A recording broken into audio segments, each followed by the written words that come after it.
Assalamualaikum warahmatullahi wabarakatuh. Selamat datang kembali di Berhasil Channel. Jangan lupa dukung terus channel ini dengan like, komen, dan subscribe ya. Kali ini saya akan menceritakan sebuah kisah. Pemandi jenazah.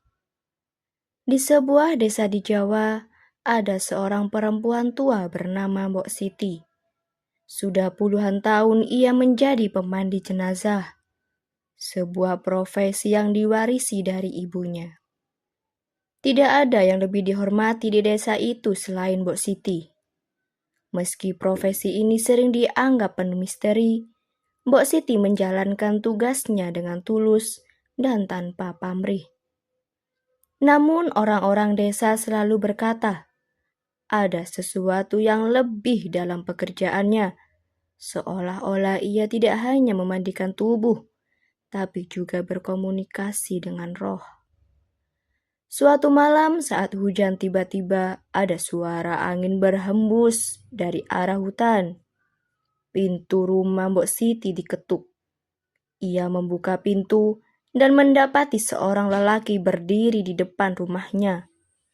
Wajah lelaki itu ketakutan, matanya menyiratkan kepanikan. "Mbok, tolong bantu saya," katanya dengan suara parau. "Anak saya meninggal sore tadi. Tidak ada yang bisa memandikannya." Mbok Siti mengangguk tanpa banyak bertanya. Ia mengambil perlengkapannya. Ia lalu mengikuti lelaki itu melalui jalan gelap desa. Mereka berjalan cukup lama menuju ujung desa yang jarang dilewati orang. Rumah duka itu berdiri di dekat hutan, tempat yang oleh penduduk desa dianggap angker.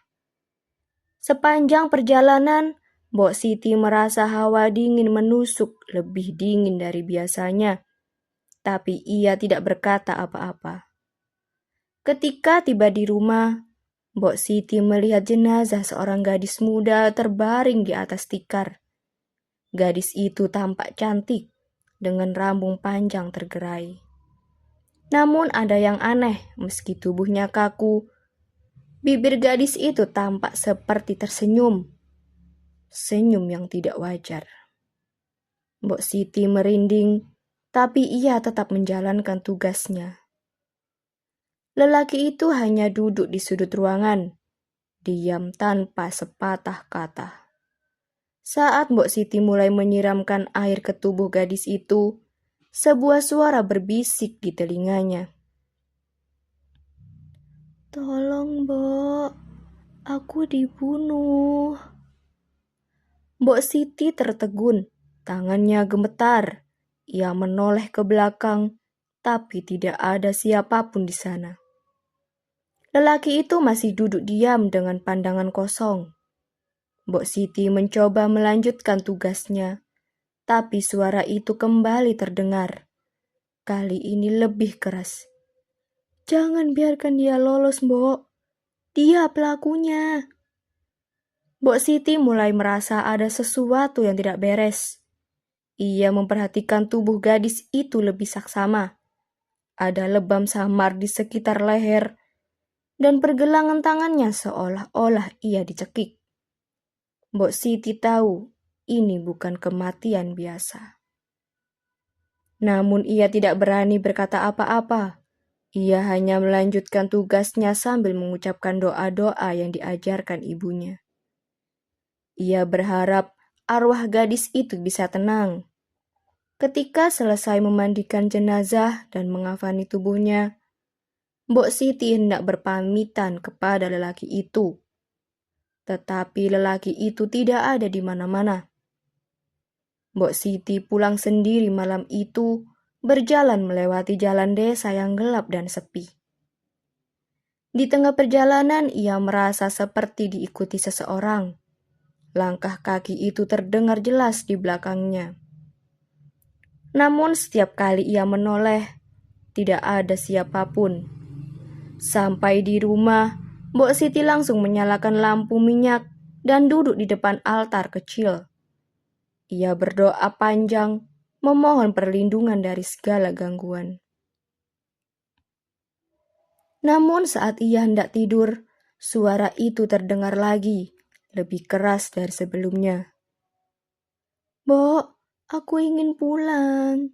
Tolong temukan tubuhku yang lain."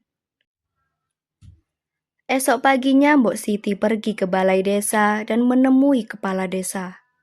Ia menceritakan kejadian semalam, termasuk bisikan yang ia dengar dari arwah gadis itu. Awalnya kepala desa ragu, tapi karena mengenal Mbok Siti sebagai orang jujur, ia akhirnya mengajak beberapa warga untuk memeriksa rumah duka. Ketika mereka tiba di sana, mereka menemukan sesuatu yang mengejutkan. Di belakang rumah, di bawah sebuah pohon besar, tergantung tubuh lelaki itu dengan leher terjerat tali. Di sebelahnya ada sepucuk surat yang ia tinggalkan. Dalam surat itu ia mengaku telah membunuh putrinya sendiri karena takut rahasia tentang warisan keluarga mereka terbongkar. Warga desa terkejut.